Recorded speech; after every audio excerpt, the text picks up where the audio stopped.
karena banyaknya agama yang masing-masing agama lalu berbeda, lalu dia mengatakan Malah berperang ya gitu Tuhan, nah, Tuhan tidak ada, selesai. Maka Tuhan mati, kira-kira begitu jawaban. Jadi gara-gara banyak agama lalu orang tidak mau beragama, tidak bertuhan gitu kan ya.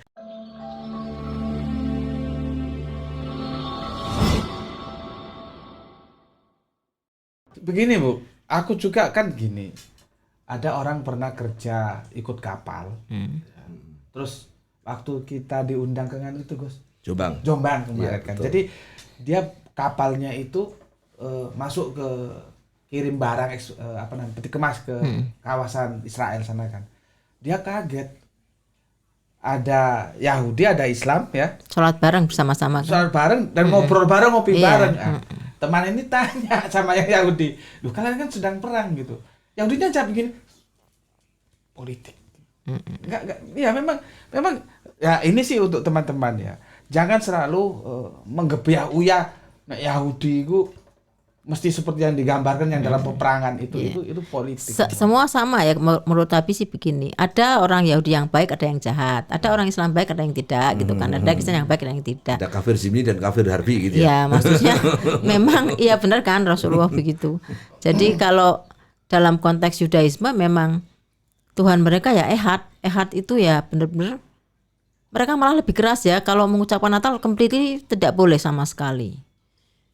Rabi jalan di mall ya, lewat pohon Natal aja dia agak menjauh karena hal-hal yang berbau pagan mereka kan tidak boleh dekat-dekat karena benar-benar itu sesuatu yang dilarang ya.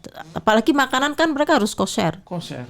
Jadi kalau kita makan di restoran di seluruh Jakarta restoran nggak ada yang dimakan karena kan mereka udang haram, cumi-cumi haram kan, yang boleh di Imat 11 kan hanya bersisik dan bersirip ikan. Jadi mereka jauh lebih berat daripada kita. Tapi termasuk Sabat ya, waktu Sabat kan mereka sudah tidak boleh pegang pulpen, tidak boleh pegang HP, tidak boleh apa-apa kan, harus belajar Torah. Kita melihat kok berat ya bagi orang Yahudi yang pious yang taat kayak kita. Seperti mungkin orang yang lihat Islam kok berat ya sholat 5 waktu. Padahal mereka lihat Yahudi berat lagi gitu kan. Saya tanya Rabi apa itu nggak berat begitu kan? Terus dia bilang gini, enggak, etika ini kan justru seperti suami istri. Hasem dengan Bani Israel kan sudah ibarat suami istri, ini hubungan yang lebih dekat, yang erat. Saat inilah kita di Sabat ini kita harus baca Torah, harus apa gitu, mendekatkan diri. Kalau nggak begitu kan sehari-hari itu kan isinya sudah kegiatan kesibukan gitu kan ya. Jadi mereka itu sholatnya juga sembayangnya sama cuma 3 kali, tapi sembayangnya kan mereka kan satu paket. Kalau kita kan bisa fleksibel nih, kalau lagi males ya gugup ya bacanya Al-Fatihah pendek-pendek habis itu. Kalau mereka kan sudah satu paket bunyinya seperti itu dan harus dibaca itu lama gitu loh. Jadi memang apa ya, memang gitu mereka juga bersunat sama, mereka juga ada tohorot ya. Jadi mensucikan bersuci sama dengan kita. Jadi kalau kita ke bandara yang negara besar Islam ya pasti ada apa? Air ya untuk bersuci kan setelah buang air besar atau air kecil, sama dengan di Israel, di negara-negara Yahudi maksudnya di mana banyak orang Yahudi. Kalau yang non Muslim kan pakai tisu aja kan gitu. Ke Bangkok ya cuma tisu ya tahu. Gitu. Karena kan nggak ada tohorot, kira nggak ada toharoh gitu. Ya. Oh kalau mereka nyebut tohorot. Kalau kita toharoh. Kalau kita perbincangan lebih lanjut Bu, kan begini. Umat Islam itu percaya kepada Injil, mengimani Injil, sekaligus juga percaya kepada Taurat, itu kan ya. Sementara umat Yahudi berhenti di Taurat. Tanda petik Taurat. Sementara kemudian Nasrani klaimnya adalah berhenti di Injil. Jadi kalau Yahudi tidak mengakui Injil dan Al-Quran, kalau Kristen mengakui Taurat dan Injil, tetapi tidak Al-Quran. Kalau Islam mengakui kesemuanya, tetapi kemudian ditutup dengan kalimat, kalau kita merujuk pada hadis Kanjeng Nabi itu kan bahwa orang-orang Yahudi dan Nasrani yang menemui masaku tidak mengikutiku maka dia kafir dan dia neraka. Jadi artinya bahwa keimanan itu adalah sebuah kelanjutan ketika ada undang-undang yang baru itu mestinya menghapus undang-undang yang lama sehingga lalu saat teman saya itu Gus Metik itu lalu mengatakan ada tiga perjanjian katanya gitu, ada perjanjian lama, ada perjanjian baru dan ada perjanjian terakhir. Nah, gitu kira-kira seperti itu. Nah, kalau kemudian kita coba diduduk perkarakan, karena begini, saya sering mengatakan kepada siapapun bahwa beragama itu bukan untuk Tuhan, beragama itu untuk diri kita. Dan kalau kita benar, maka bahagialah kita dunia dan akhirat. Kalau salah, celakalah kita dunia dan akhirat. Jadi yang celaka itu kita, ya, bukan Tuhan. Tuhan tidak pernah celaka, kira-kira gitu. Sehingga lalu beragama harusnya kemudian memilih yang benar. Nah, fakta di lapangan kemudian kita menemukan banyak agama. Sampai-sampai ada orang gara-gara banyak agama ini lalu kemudian meninggalkan semua agama. Ya kalau pusing ya kok. Nietzsche itu, kalau menurut saya Nietzsche itu dari yang saya baca, yang menulis buku God is Dead itu ya karena begitu, dia melihat karena banyaknya agama yang masing-masing agama lalu berbeda, lalu dia mengatakan malah berperang ya gitu Tuhan, kan? Tuhan tidak ada, selesai, maka Tuhan mati, kira-kira begitu jawaban. Jadi gara-gara banyak agama lalu orang tidak mau beragama, tidak bertuhan gitu kan ya. Tapi ada juga yang kemudian yang saya sebut agnotis tadi, yang sering muncul agnotis. Ya sudah, ada Tuhan, percaya adanya Tuhan tapi tidak mau beragama karena menurutnya Tuhan nggak menurunkan agama. Nah, sekarang dalam konteks Indonesia seperti kita ini, apalagi sekarang ini kan terjadi seperti saya katakan tadi bahwa semakin seru perdebatan, perbincangan tentang lintas agama ya, dan kemudian saling klaim kebenaran. Lalu bagaimana sebenarnya kita menduduk perkarakan tentang keberagaman ini agar kita bisa menemukan ya, agama yang benar, kira-kira gitu ya. Jadi kalau saya katakan tadi, agama harus dilihat pada sisi sistem kebenaran juga, jangan hanya sistem keimanan. Nah, kalau sistem kebenaran lalu kita bisa mengkritisi dan lalu kita menemukan indikasi-indikasi kebenaran sehingga lalu kemudian kita bisa memilih. Sebagai satu contoh saya sendiri, bahwa saya juga mengalami masa kehidupan yang kacau ya. Kenapa kacau? Maklum ibu bapak saya buta huruf, lalu kemudian tidak pernah mengajarkan saya tentang agama, lalu kemudian saya sekolah di agama yang macam-macam, dan akhirnya saya juga dididik agama yang macam-macam gitu ya. Akhirnya lalu saya pernah menjadi agnotis. Ya, kalau cuma waktu itu belum ada kata agnotis yang muncul ya, sehingga saya mengatakan agamamu apa Sur? Agamaku Pancasila. Begitu dulu ya, karena nggak agama ini nggak agama ini yang penting bertuhan gitu, yang penting bertuhan. Lalu saya sebut agama saya Pancasila kan seperti itu. Nah, sehingga sampai akhirnya saya dituntut oleh teman-teman untuk membuktikan cara saya beragama model begitu itu loh. Landasannya apa? Coba direnungkan, dipikirkan. Nah, sejak itulah kemudian saya mencoba untuk menelusuri, mencari kira-kira agama yang benar itu yang mana, yang salah itu yang mana. Memang waktu itu saya mengambil jalur pintas. Karena saya tidak punya guru ya, tidak punya ustadz, tidak punya pendeta secara langsung ya. Akhirnya jalur pintas saya adalah berpikir sendiri, merenungkan tentang Tuhan.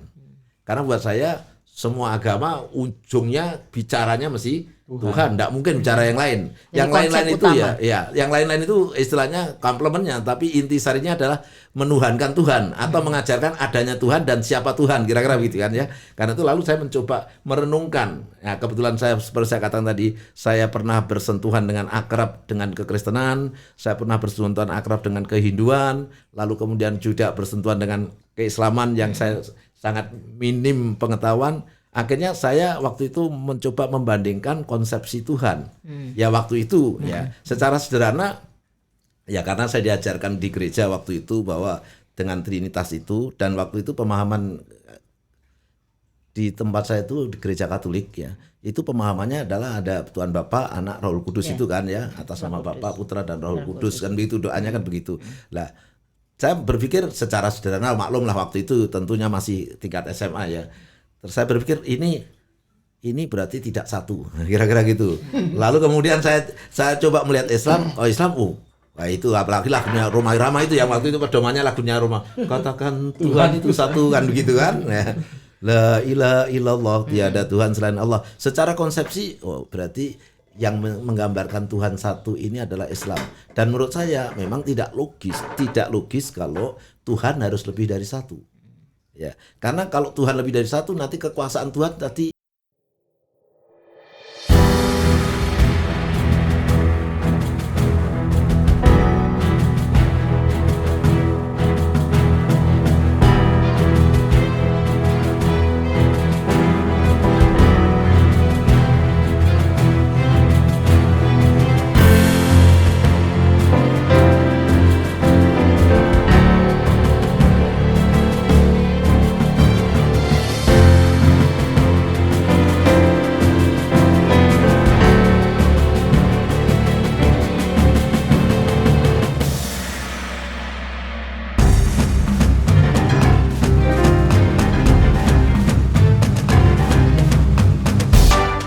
Buat saya begitu. Kalau Tuhan lebih dari satu, kekuasaannya tidak maha lagi. Untuk bisa maha hanya satu, raja saja satu, presiden hanya satu, kan gitu kan. Yang lain pembantu, kan gitu kan. Bukan presiden, kan gitu. Nahkoda apalagi memimpin, membawa kapal, kalau kemudian ada banyak nahkoda jadi masalah, kan kira-kira gitu. Nah, saya berangkat seperti itu. Nah, pertanyaan saya mungkin pada teman-teman perlu dibahas itu adalah sebetulnya bagaimana seharusnya kita menelusuri dan mengenali kebenaran dalam konteks ketuhanan itu. Kan kita jujur nggak jujur, kalau kita mau bicara apa adanya, ketika kita bicara Tuhan pastilah larinya kepada kitab. Ya nggak suka mesti lari ke kitab. Karena yang mengajarkan tentang Tuhan itu ya kitab itu, kan gitu kan ya. Enggak, saya belajar dari gurunya baca kitab juga kan, ujungnya kan ke kitab juga kan gitu loh. Nah, sehingga lalu perbincangan saya waktu itu adalah konsep Tuhan itu kayak apa, lalu kemudian saya menelusuri agama yang mengajarkan itu seperti apa, lalu kemudian saya mempertanyakan kebenaran kitab itu harus bagaimana. Nah, barangkali teman-teman bisa mengomentari ini soal tentang kebenaran kitab ini, karena akhir-akhir ini kan juga muncul ada istilahnya kitab terjemahan umat terjemahan terjemahan gitu ya, muncul seperti itu. Lalu ada yang bilang kitab palsu dan macam-macam gitu ya, yang lagi ramai di masyarakat kan seperti itu. Sebenarnya duduk perkaranya harus bagaimana kalau kita harus merenungkan agama sebagai sebuah kebenaran. Kalau Gus Betik tadi bicara soal akademis dan pengetahuan dan keimanan, tarikan antara iman dan pengetahuan, dan harus starting pointnya harus pada pengetahuan. Lalu memulainya bagaimana? Karena problemnya begini, harus diakui bahwa saya misalkan terlepas bahwa saya kalang kabut tadi, fakta saya dari keluarga Muslim, kan gitu kan ya. Gus Betik juga dari keluarga Muslim, kan seperti itu kan ya. Berarti kita ini kan anak turun, beragama karena keturunan. Ya. Kalau sudah bicara keturunan tanda petik, berarti kan kita berangkat dari keimanan, bukan lagi berangkat dari pengetahuan. Nah, lalu mohon maaf, akhirnya ya apalagi lalu ketidaktahuan kita pada agama itu terus dilanjutkan. Pokoknya aku Islam itu apa? Mbuh. Nah, kan gitu kan ya, jadi nggak paham. Nah, ini lalu bagaimana menduduk perkaranya? Karena saya khawatir juga ketika seorang sudah lahir dari keluarga Islam, maka cara berpikirnya ya dogma yang diajarkan dari Islam itulah yang kemudian dia gunakan untuk melihat sesuatu, sehingga lalu dia tidak bisa cermat. Demikian pula ketika seseorang sudah dilahirkan dalam konteks Kristiani, maka dia cara berpikirnya gaya Kristiani, sehingga dia tidak bisa lagi melihat kebenaran secara objektif, tapi secara itu udah subjektif karena keimanannya tadi. Nah, ini kira-kira gimana ya? Kalau saya sedikit meralat ya, mungkin gini, dalam perspektif tentang konsep Tuhan ya, Ya. Pak. Dalam perspektif Judaisme, Tuhan itu memang Echad, dalam arti Esa, Maha Satu. Ya. Kalau tadi Pak Suryadi mengatakan Tuhan dalam perspektif Kristen Trinity ada 3. Itu mungkin kita berpikir, tapi dalam perspektif Kristen tidak. 3 itu satu tapi 3 pribadi gitu. Jadi mereka juga tidak rela kalau dikatakan Tuhan itu 3. Dalam perspektif mereka, Pak. Ya kan? Betul. Sama dengan Hindu juga kan ada Brahma, Siwa, dan Brahma, Wisnu dan Siwa. Itu mereka juga satu Tuhan. Kalau di kehinduan, Bu, itu kan masalahnya adalah Sang Hyang Widyasa yang kemudian memainkan peran yang berbeda. Yeah, that's why. Nah, karena itu saya sering menyebutnya 1 in 3. Ya. Berbeda dengan 3 in 1. Dalam gitu. Dalam konteks juga teman-teman Kristiani juga tidak rela kalau dibilang 3. Nanti jadi berdebat gini. Kalau debat gini, kamu memang tidak bisa paham karena kamu tidak sampai ke sana cara berpikirmu bahwa 3 itu satu, kamu nggak paham. Jadi mereka nanti pakai misalnya presiden Jokowi bisa jadi presiden, bisa jadi ini kan gitu kan. Itu sudah debat klasik masalah Trinity ya. Ini jadi gini, kalau saya memang gini, dalam konsep beragama itu sebetulnya kedudukan yang tertinggi itu kan Tuhan. Kedudukan yang tertinggi ini Tuhan. Ya. Tuhan ini harus definite, harus absolut secara jelas kan. Dalam konsep tauhid kan memang semua orang Islam selalu mengatakan bahwa Allah itu Tuhan, Rasulullah itu nabi. Ya, yang lain-lain sama dengan Yahudi bahwa Elohim itu Tuhan, ya Moshe Rabinu, mereka Musa itu nabi kami, Moshe Rabinu. Itu selalu gitu. Tapi dalam konsep Trinitas kan berbeda begini. Yesus itu adalah juga Allah Bapa, sebetulnya kan begitu. juga Roh Kudus, juga Yesus. Walaupun 3 pribadi tapi satu hakikat. Dia juga nabi, dia juga guru, kan macam-macam titelnya banyak. Ya. Kalau nabi memang dia juga nabi menurut orang Kristen. Di dunia dia juga sebagai nabi, juga sebagai guru, sebagai Tuhan, sebagai Roh Kudus, banyak titel. Itu dalam konsep Trinitas kan memang begitu. Kalau dalam konsep tauhid kan sudah jelas definite. Allah itu Tuhan, Rasulullah Rasul. Tidak ada orang Islam yang mengatakan Rasulullah adalah bagian dari Tuhan, kan nggak ada. Ya kan? Ya. Rasulullah itu utusan benar manusia yang memang ya manusia gitu, seperti kita ini, ya kan? Itu Ya, dalam konsep. tapi sebenarnya kan di dalam kekristenan juga ada yang konsepnya tidak demikian. Ya, Unitarian tidak demikian. Unitarian kan sama Betul. dengan Yudaism, sama dengan Islam, menempatkan adanya Tuhan dan adanya utusan yang disebut dengan Nabi. That's why kalau konsepnya tidak definite itu maka menjadi aliran yang agak berbeda. Misalnya tadi ada modalis, ada trinitas, jadi ada Unitarian kan gitu. Bahkan antara Kristen Protestan dengan Katolik itu sebetulnya kan sama, tapi berbeda juga. Artinya tidak sama persis. Kayak teman saya yang Katolik, misalnya kalau mau ke gereja, ya saya, loh itu di situ kan ada gereja, enggak Bu, gereja saya gereja Katolik. Jadi berbeda lagi. Kalau kita kan mau masjid dimanapun 99% kan, kecuali aliran sesat ya 1-2 itu beda. Jadi karena konsep ketuhanan yang jelas ini tidak banyak gini. Schools itu setiap agama punya aliran. Semuanya ada schools namanya aliran ya. Bahkan kalau Kristen dan Katolik kan ada 33.000 denominasi ya. Islam juga ada beberapa aliran. Judu semua itu wajar karena manusia itu berbeda dalam berpikir, ada schools kealiran. Tapi selama aliran itu dengan konsep Tuhan yang jelas, dia tidak akan menjadi agama baru gitu loh. Tidak menjadi agama yang berbeda maksudnya. Seperti dalam Kristen dan Katolik, di mana Katolik kan memang ada paus dan hierarkinya berbeda dengan Kristen, dan memang kita tahu bahwa kalau dalam Kristen kan hanya nggak ada patung-patung. Itu dalam Katolik kan ada patung-patung. Jadi artinya ya tidak sama persis. Jadi karena tadi berangkat dari agama itu pertama berangkat dari konsep ketuhanannya, kemudian berangkat dari kitab sucinya gitu. Melihat kitab sucinya, dilihat kan apa sih sebenarnya kitab suci. Apa kalau menurut Karen Armstrong, jadi bagaimana ajarannya, bagaimana kitab suci itu diturunkan kan begitu kan. Kalau menurut Karen Armstrong kan seorang ateis ya. Dia seorang ateis tapi dia mempelajari banyak agama di dunia ini, tapi dia nggak beragama. Tapi dia bilang begini, agama yang paling rasional di dunia ini, unfortunately, jadi sayang sekali agama Islam. Bilang sayang sekali karena Islam ini kan sudah dicap jelek, maksudnya. Dia nggak, tapi unfortunately Islam gitu loh, memang rasional.